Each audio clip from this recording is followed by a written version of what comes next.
Dawnbringer, Book 2, Chapter 14, Against the Mares of Night.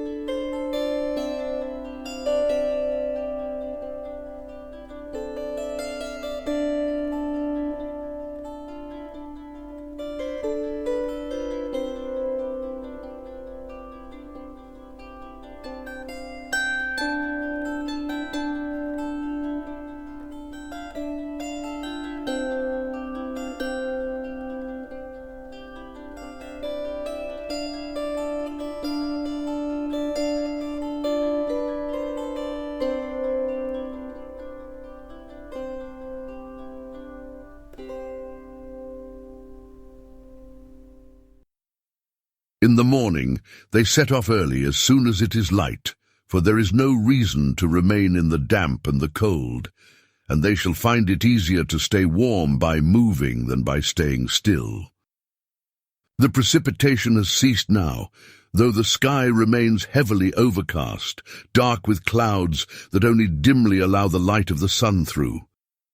But at least now they are not fighting with the falling moisture that soaks their clothing and allows the cold air and wind to pierce right through to their skin and to permeate as if to the bone. But the path up the mountainside is both steep and slippery, and the going is so difficult that they must pause frequently to catch their breath. During one of these stops, Tiliana speaks, saying, "Does anyone else feel a sense of foreboding? Like we are walking toward a place of great danger?" It takes her great courage to voice this question, since it comes from the deep, vulnerable space of the dream that she had the night before, the semblance and the feeling of which have continued to cling to her in waking consciousness, almost as if the sense of presence she had during sleep has remained to haunt her in the daylight as well as at night. But to her relief, though also her concern, there is little or no surprise on the faces of the others. Eldarion simply nods as if he was expecting the question, and Elmarier's face for a moment changes to an expression of great pain before she can conceal it. Syrian is the first to speak in response, and he says, "Nightmares come unbidden, and with greater vehemence the higher we ascend into the mountains. I have long dreamed little, very little, for over 2 decades, and yet every night for the past 3 days I have been dreaming, and the dreams have not been pleasant. I know not what force is at work, and how it has access to the imaginations of our minds, but it disturbs me greatly." "Why did you not speak of this before?" asks Tiliana. "I did not want to startle you, since I had not yet come to any clarity about what this meant or its import for our journey." Syrian answers, "I did speak with Eldarion, and we took counsel together. We really don't know if these feelings come from our location or from another source that seeks to assail us. After all, there are many powers in this world that are not bound by space nor time. It would matter little where we are if such is the nature of the threat. If things continued or grew, we would have spoken with all of you in a couple days." "I wish you would have told me immediately," retorts Tiliana. "If we travel together, should we not discuss all things together? It is not proper for some to discuss plans to which others are not privy. For if we walk into danger, should we not turn around? All of us have a right to know such things." "There is truth in what you say." Syrian replies softly, "But no, I will make no further explanation of my actions. Since it is in the open now, let us take this moment to speak freely and to discuss our knowledge and our course of action." "Very well," says Tiliana, and then she adds, "I too had a dream last night, and I would not have considered anything about it abnormal but for the sense of an evil presence assailing me and—" She falls silent, unable to bring herself to speak the following words. Thankfully, Syrian offers the words for her, and all she needs to do is nod in agreement. "Pushing you to the edge of despair?" "I have had no dreams," says Eldarion. "Neither have I," adds Elmarie. Not since Ristfand. But the sense of an unwelcome presence has grown with every waking hour. Both Syrian and Eldarion turn to Elmarie in such a way that it is clear that she has not mentioned this to either of them. In response, she says quietly, as if abashed, I often feel things that are not normal. I didn't think this was anything different, if only a little more intense. Well, I too have felt it, says Eldarion. I am still growing into the feeling of the heart, and I think this is why I have felt it much less than you, Elmarie. But it is certainly abnormal, even for the reality that you speak of as bearing. That would make sense of much. Syrian begins, running his hands through his hair as he thinks. When the others turn to look at him, as if awaiting an explanation, he continues. It would make sense.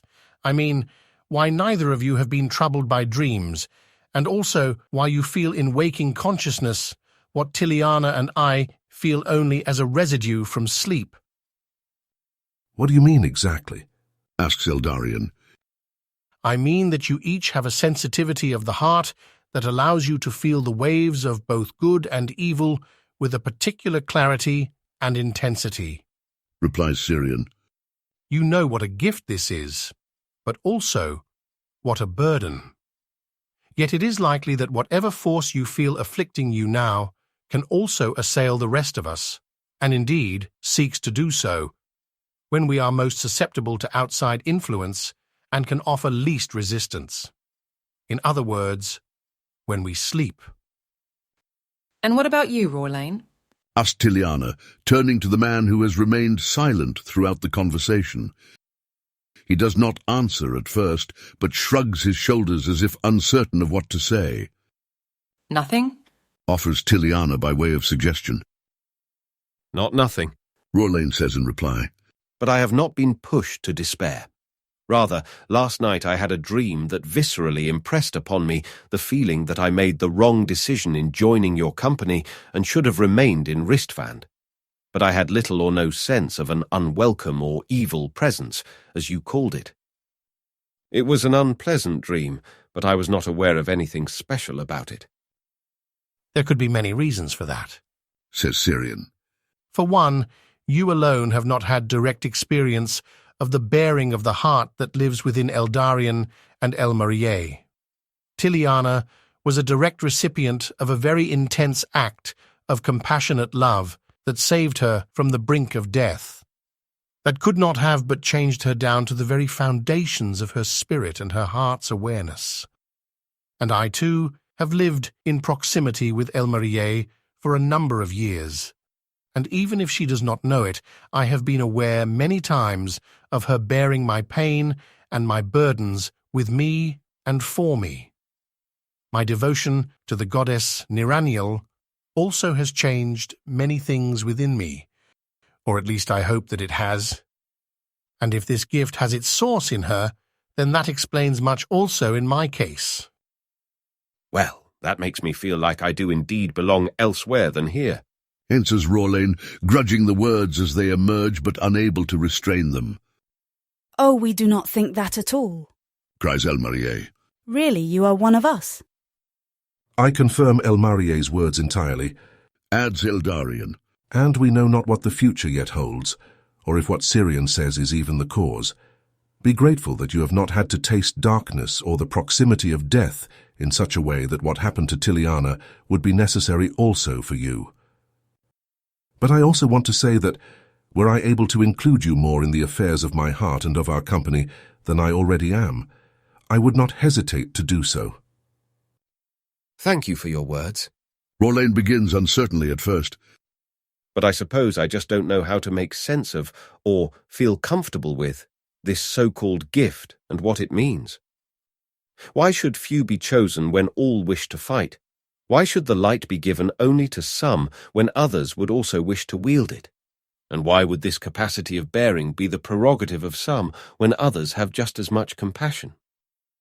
I think the answers to your questions are precisely what we seek, Syrian replies, in the journey that we now undertake. And your questions are valid and true, says Eldarion, his voice pained but gentle. I ask them as well. For it is true that compassion is the calling of all of us, of each man or woman who draws breath from the same air and lives in the same world. We are all one, in ways deeper even than we realize. Thus, we must care for one another and carry one another. And this carrying is not only an affection of the heart, nor only an action manifested in practice. It is something real that lives in the recesses of the spirit. And the very experience of compassion deep within, though it remains hidden, does things externally, just like hidden roots support and nourish a plant. This at least is what I am coming to understand. He pauses and looks into the faces of those with him, all of whom are looking at him, listening to his words. We all suffer together and we all fight together. He continues, Our calling and vocation is one, for we are all born of the same life and drink from the same mystery of existence. And I think that the goddess, indeed all the gods, watch over us with tender care, as if we were little children under their custodianship. And if they relate to us in some way as children, and we address them as guardian, as protector, even perhaps as mother, as father, then there must be some truth to the love that their care manifests. In other words, perhaps we are all children born of a single love, and this is the source of our unity, our fellowship, and our shared life. For the same blood, as it were, runs in our veins, hearkening back to its source. I will try to understand your words, replies Rawlane after a moment, and to find my place in this journey that we share. But please be patient with me, for at present I feel excluded where I wish to belong, and I wish to be of assistance where I feel impotent. I receive your pain, my friend, says Eldarion. I wish that I could say something to communicate to you my compassion, even whatever understanding of your pain that I possess. But I know that anything I say will be less than you need to hear. Only know that I too have felt powerless for many years, and still do, utterly weak before the mystery of reality that stands before me. How could I ever measure up to it, ever respond to it as deeply as it deserves? When I anxiously tried to keep my company alive in the blood-drenched forests of Tel Velfana, I felt powerless. When the ship that bore me back to Tel Merion sank, and I found myself in icy water, I felt powerless. When I walked into the cave of the Eoten to find you at the behest of your father, I felt powerless. To this very day I feel powerless. He falls silent for a moment and looks at Rawlane with a gentle intensity and then continues. But in all of that impotence and fear, I realize that I have been held. I could only wish for the same awareness for you, Rawlane, and I do wish for it with all of my heart.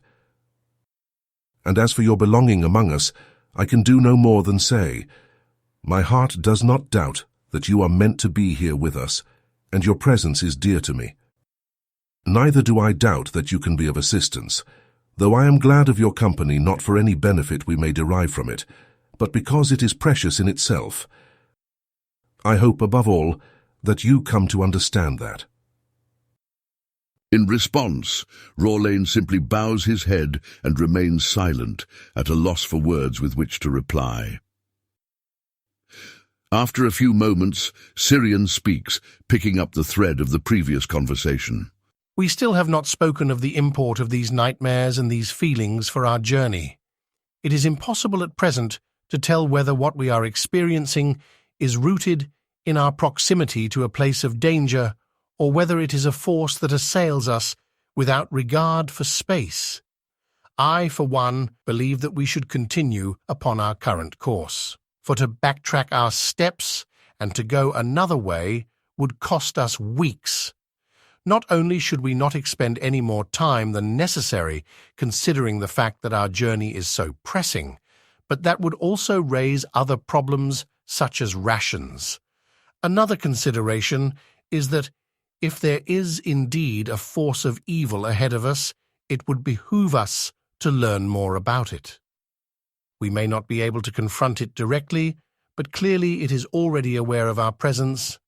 Perhaps all we have to gain by moving forward is important insight regarding our enemy, and the danger is already with us, whether we move forward or back. and indeed it seeks to turn us away from our path, not to draw us along it. If anything, this force seeks to dissuade us from moving forward, not to draw us in like insects into a trap. You have a very good point, says Tiliana. Such thoughts did not cross my mind. If it were like a spider seeking prey, it would not aim to push us away through doubt or discouragement, but to draw us into its web as helpless victims. Does anyone wish to voice an objection against Syrian's suggestion, or to pose a question? Asks Eldarion. I myself agree with him, both as this is the shortest path to our goal, and also because I believe that wherever we go, we shall pass through danger. For a while no one speaks, as all consider within themselves. Then Rorlane says, I think we should move forward. As do I. adds Elmarie. Then that would be all of us. Confirms Tiliana.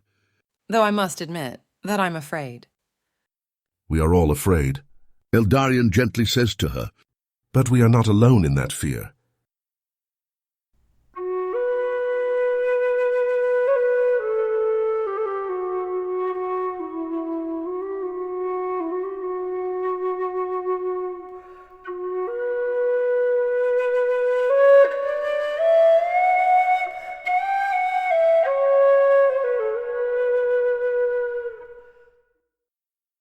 And thus they continue deeper into the embrace of the mountains, with the peaks of the Yend range rising to all sides, but directly behind them where the land continues to slope down towards the plains far below. But as the afternoon wears on, even this disappears from their sight as the trail turns northward and leads them into the folds between mountains. By the time darkness begins to fall on the land and the sun bids its farewell for the day, the company finds itself, as it were, cradled by mountains on all sides, hidden in a wide basin or valley where the rugged arms of the mountains meet as they descend toward one another. And though they cannot see it, they expect that the dammed lake, or at least the original source of the river, is somewhere nearby, at most perhaps a day or two further into the mountains at the other side of the basin. But at present, they stop and prepare to retire for the night. The precipitation has now fled away to the west and left a mostly clear sky above them, already dancing with the glimmer of early stars, and they look forward to a dry night with hope of warmth, or at least warmth enough for comfortable and uninterrupted sleep. That is, if the nightmares do not wake them. They situate themselves in the tent that Rorlane and Eldarion set up between two trees and wrap themselves in their fur blankets and cloaks, using the tent not now to avoid the rain or ice, but to shield from the cold winds that sweep through the mountains. And as they do this, each person sinks into silent thought, exhausted from the day's journey, but also simply wishing time to grapple with the situation in which they find themselves. And their responses are as diverse as their personalities, even if unified by their common purpose, vision, and hope, which cradles and carries their uniqueness as it matures it toward the fullness found only in interpersonal communion and shared belonging. Rorlane feels discouraged by what he perceives to be his lack of usefulness in the company, though the words of Eldarion and Elmarie have helped to dispel, more or less entirely, the doubts that he bore about his welcome and belonging with the other members of the group. After all, he was the first companion of Eldarion, and their paths crossed, or rather their lives were brought together, for a reason that, though Rorlane cannot name it, he feels very vividly and cannot bring himself to doubt. And so he reflects upon Eldarion's words, turning them over in his mind as one would turn over in one's hands an object one wished to inspect. For most of the years of his life, Rorlane has walked alone and had few friends or confidants. His family home was warm and intimate, and never ceased to be so even into his adulthood and his parents' old age. Indeed, it remained so even after the death of his mother, though something was lost with her passing, which he wishes could be regained, though he knows it can never be. But outside of his family, he has never given himself to another, whether in heart or in concrete existence, more than was necessitated by the journey that he walked. Even in the rebellion, he walked on his own, and he realizes only now that this solitude was born of a fear. But a fear of what? He does not know and cannot name it to himself, but he feels the fear nonetheless, present in memory as clearly as if he was in it still. And this fear has been present with him throughout his life until this very day. Why then was his heart so powerfully and spontaneously drawn to entrust his life to the journey that Eldarion walks, and to commit himself to be his companion and protector? It went so deeply against so many of his tendencies to self-isolation and protection, as well as against his uncertainty concerning the state of Telmerion and the right approach to the war. Yet when he looks back on the events leading to the present, even with the tragedy of the Battle of Ristfand, he does not regret his decision, nor wish he could take it back. It is as though the inertia which has clung to him throughout his life, and which only for brief spells of a few months or a few years has he been able to throw off, is now definitively cast aside.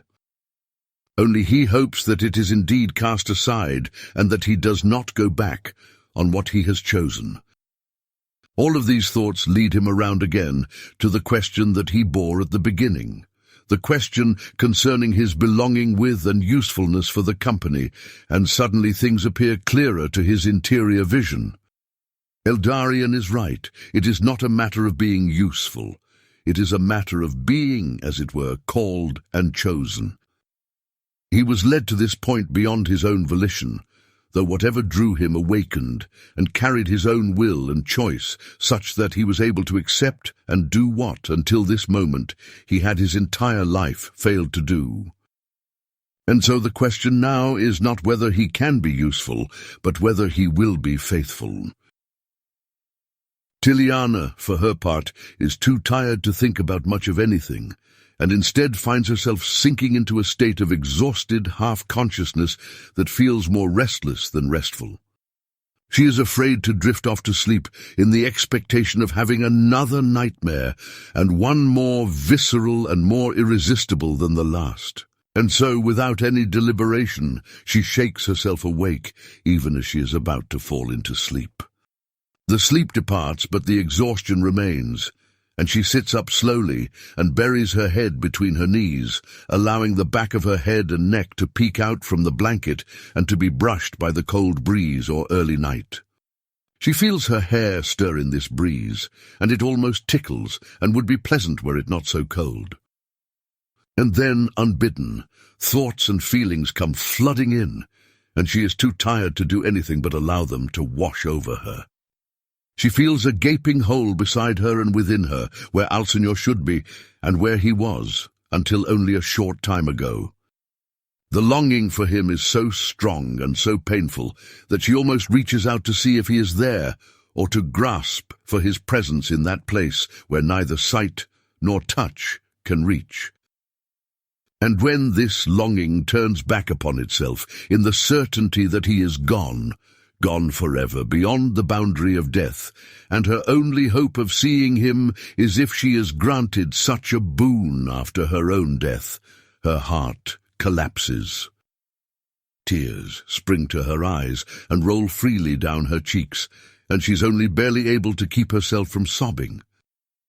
At this moment she feels a hand upon her back, laid so softly she can barely feel it, but she knows clearly what it is. She does not move, but continues to sit with her head buried between her knees and tears springing from her eyes. The hand gently rubs her back in a consoling and tender gesture, and as this caress of kindness and compassion mingles together with her own painful sense of loss and absence, the gaping hole where Alcinor and her children ought to be, she knows without looking whose hand is laid upon her back. After what has happened between them, there is another sight, another vision, that of the heart, which in certain respects sees more deeply than the eyes and feels more deeply than the flesh. Elmarie leans back and looks up into the sky, watching as the firmament gradually populates with stars. She traces in her mind the constellations of the seven and sends a plea for aid and a sigh of gratitude to each of them. And then the aurora appears, purple and green, streaking across the sky like a length of cloth being drawn through water or a banner unfurled and stretching across the heavens. She recalls that ancient words have said that the aurora is the garment of the one called Dawnbringer, a seamless cloth, woven of one piece out of living light itself, and that until he needs to don this garment himself, he weaves it about the earth as a sign of his protection. And in this moment, Elmarie imagines herself as the earth, bare in her essential humanity, to be clothed about with pure light, like a robe of finest silk and warmest wool, the ornament of beauty that does not bedeck jewels and add rings or fine colors in order to enhance the beauty of the wearer, but rather simply reveals the beauty that is already theirs, unsealed by light and in light fully revealed. It is with these thoughts that she sinks into profound rest. Syrian sits up with Eldarion at his right, and the others, Tiliana, Elmarie, and Rorlain, in a line to the right of Eldarion. And like this, the two men together keep watch. One night guard would be sufficient, but neither man at present feels the need or capacity for sleep. As age has overtaken him, or rather as he has grown into age, and eventually freely donned it as a fitting garb, Syrian has come to need less and less sleep. Now he rests no more than 5 hours a night and often closer to 3, and he feels energized and alert regardless.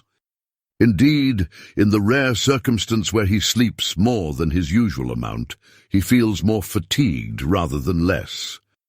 As he thinks of this, he chuckles softly to himself in the realization that life is what gives him the energy for life, and that the flowing current of his existence carrying him forward with all the desires, struggles, responsibilities, and joys that it bears within it, is now cascading so fast and so freely that it requires little effort for him to continue in the direction that he is being carried.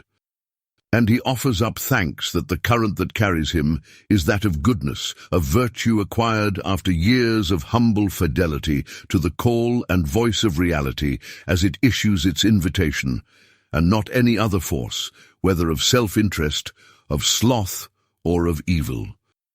He allows himself to feel consolation for this grace that he has received, far beyond his own deserving or capacity, and in this consolation he leans into the current in the desire, hope, and resolve to remain faithful to it unto the end of his life.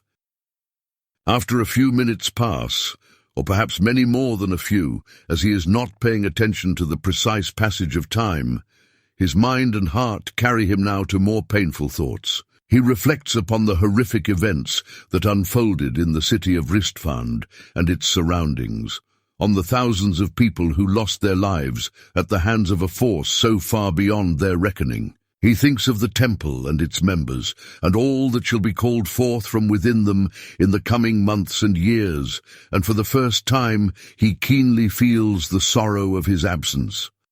He hopes that he has made the right decision to leave the temple in the charge of Ilmael.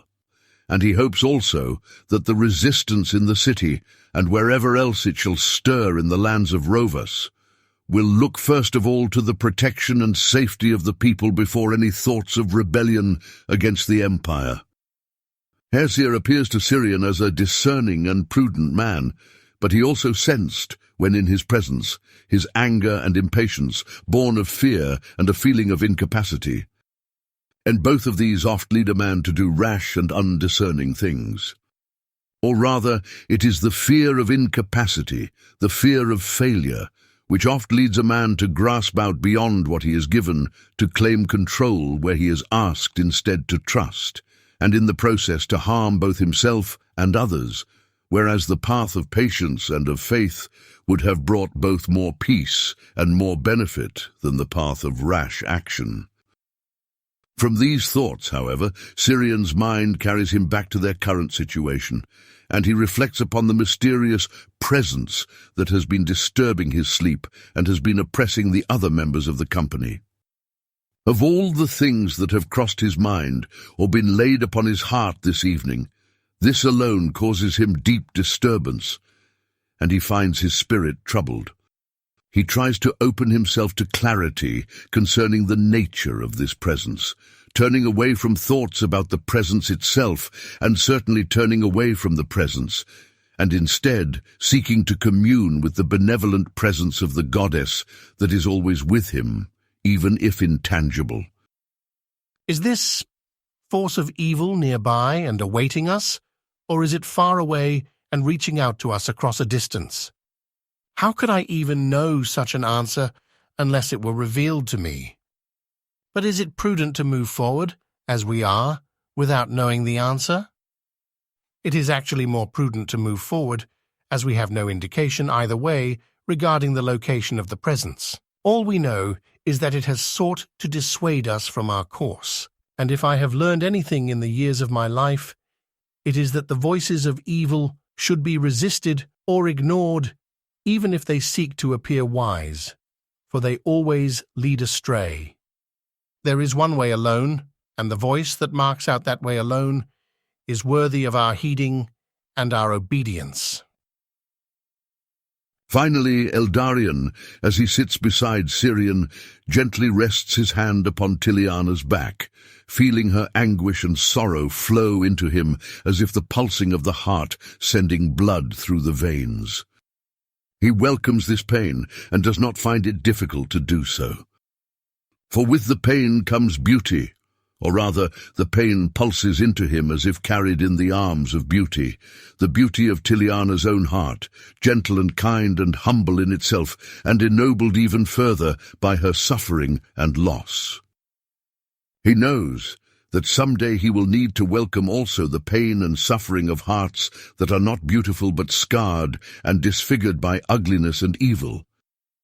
How he knows this, he cannot say, but it is a deep awareness in his heart, coming to him, or rather awakening within him, as simply part of the gift that allows him to welcome and bear in the first place. But in this moment, he simply rejoices that he is able to welcome a heart as beautiful as Tiliana's, and to hurt for her with whom it is so easy to hurt, hoping that the little compassion that he can offer will facilitate the healing of her heart, so that the beauty that is now heavily oppressed will be set free to be, perhaps even more deeply than it has ever been before, what it has always been meant to be.